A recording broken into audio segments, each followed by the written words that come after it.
Ya viaja más que yo, está en Guadalajara. Mi querido Rodrigo, buenas tardes. Buenas tardes, querido Paco, con mucho gusto de saludarte. Pues no, yo creo que nos vamos poniendo parejos. El próximo viernes estaremos allá en Mexicali y pues será un gusto. Te Tú tengo una ya por buena segunda noticia, vez. lo cancelaron.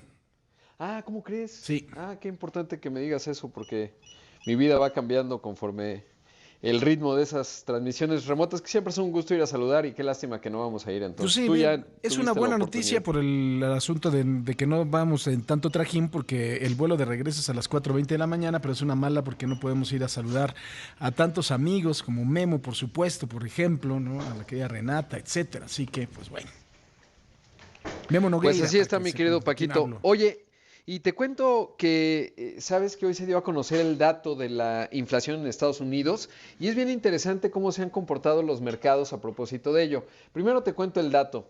Viene bajando la inflación en la Unión Americana, pero se esperaba que iba a bajar a 8.1% y finalmente estuvo en 8.2%.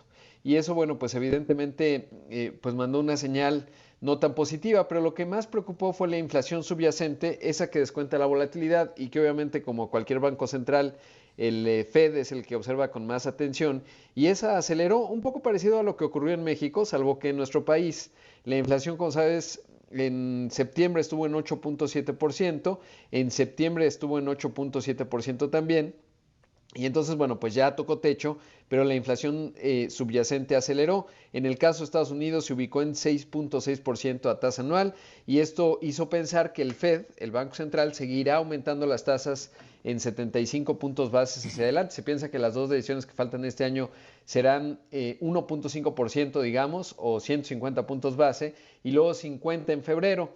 ¿Y esto qué quiere decir? Bueno, pues que la economía estadounidense se va a desacelerar. Ya ves que la discusión hoy es que ahí viene una recesión significativa en nuestro país.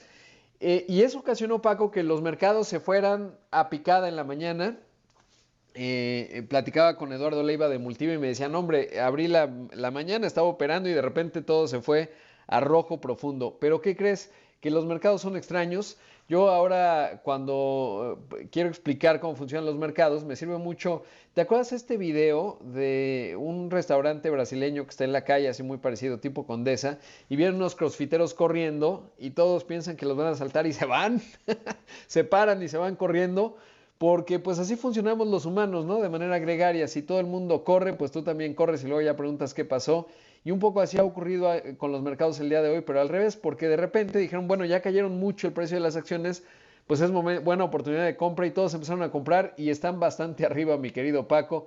Y se anticipa o hay alguna interpretación ahí de que el Fed pues no podrá bajar tanto. En fin, eso es lo que está ocurriendo. De hecho, el peso estaba llegó a estar arriba de los 20, ahorita otra vez está en 19 pesos con 97 centavos, es interesante y te digo, pues no se vuelve algo necesariamente racional, sí que el dato de la inflación en Estados Unidos pues hace pensar que pues va a seguir el Fed aumentando la tasa y eso va dibujando una recesión, prácticamente ya la pregunta no es si habrá recesión, sino de qué tamaño, ¿no? Y eso es hoy pues parte de la discusión, aunque en el liderazgo político, pensemos en Joe Biden, pues dice, sí va a haber, pero va a ser suavecita en caso de que se registre, que ayer lo platicábamos. Y bueno, pues esa es la nota en ese aspecto, mi Paco.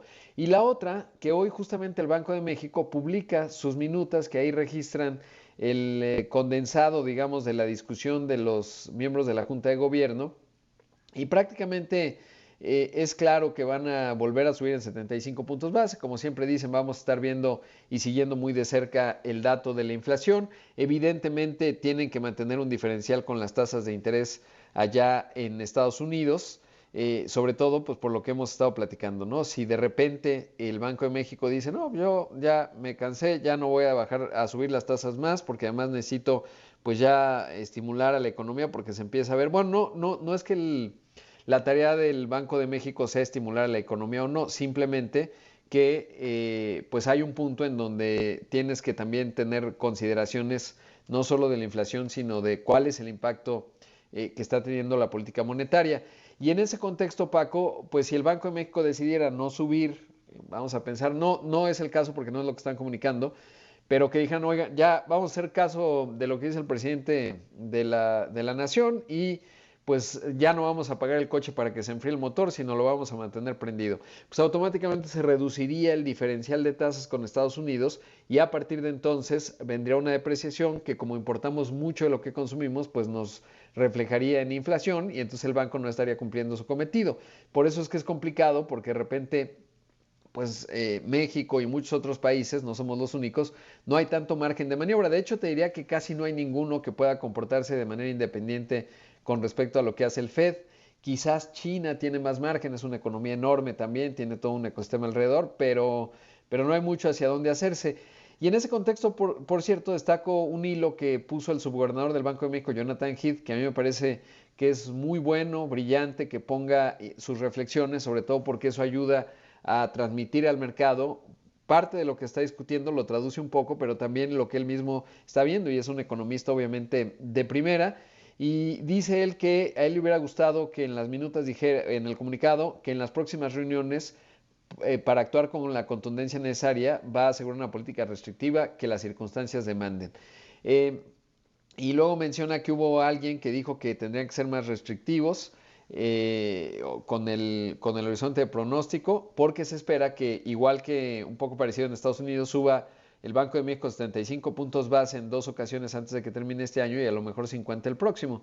Y entonces, pues Jonathan Heath dice que el mercado sí lo está viendo como lo están viendo al interior o con la señal que quieren mandar, por lo menos él y obviamente en lo que refleja la discusión de la Junta de Gobierno.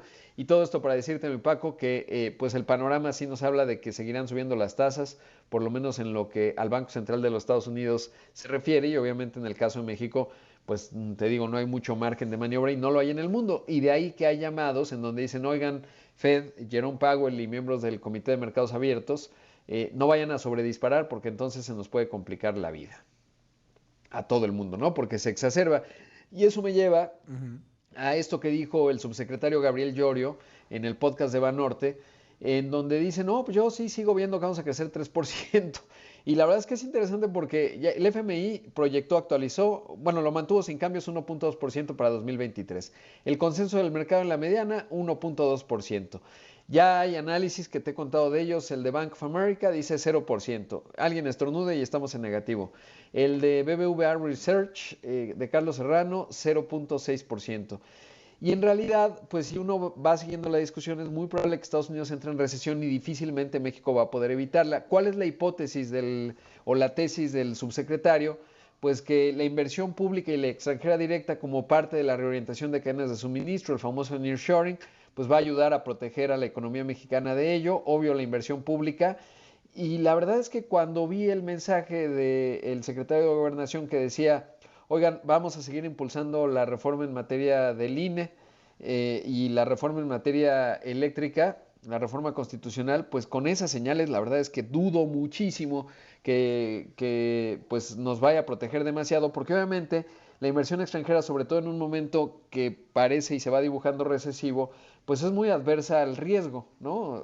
Y en ese contexto, pues no está sencillo que esta dinámica, que sin duda beneficia a México y lo ha hecho a lo largo de este 2022, se pueda mantener cuando estás mandando señales que son contrarias a lo que implica la alineación con Norteamérica. Hace un rato en el resumen mencionabas justo la reunión en materia de seguridad. Estamos alineados, se había dado el diálogo económico de alto nivel, todavía con la secretaria en ese entonces, Tatiana Cloutier, en donde se veía positivo, Estados Unidos pragmático, estableciendo los ejes, cooperación, inversión en materia de energía renovable, y si se impulsa esta reforma constitucional, la verdad es que se complica el panorama y la señal que se manda no es muy buena, sobre todo cuando pues también estamos con esta discusión desde la Secretaría de Economía en función de evitar que lleguemos a un panel de controversia en esa materia que seguramente perderíamos, pero bueno, pues ese es el asunto, mi querido Paco.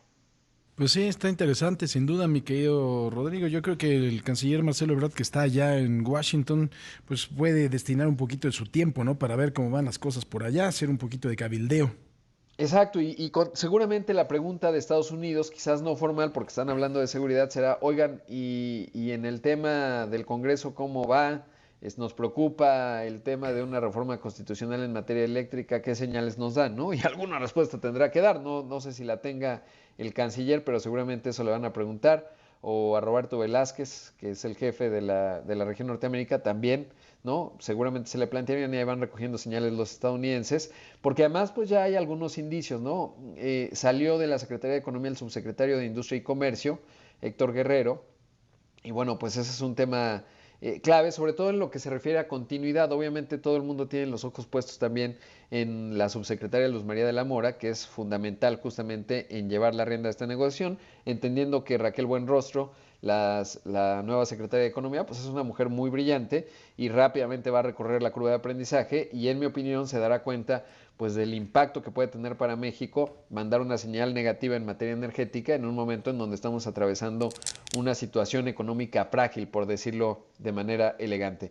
Paco, y si quieres en la siguiente te cuento que ya es impresionante cómo se mueve Netflix rápido, porque ya lanzó su modelo con publicidad con precios más baratos, esto a escala global. Aquí la historia es, más que los precios y eso, pues que eso es más bien motivo de un comercial de mercadotecnia, pero la agilidad que tuvo para transformar su modelo de negocio y ahora ya tener publicidad en sus plataformas y hacerlo pues muy alcanzable para que pues pueda llegar a muchos que antes se compartían la cuenta, así que ya no podrás estar compartiendo tu cuenta, aunque yo sé que tú eres millonario y lo haces nada más por buena voluntad, pues ya no, mi Paco, más bien subsidia el plan básico. Así lo haré. Ya sabes que Te mando un lo abrazo, que mi Paco. a mí lo que me sobra es dinero y Exacto, ganas exactamente. de reírme. Bueno, te mando un abrazo. Gracias, Paco. Dios, mi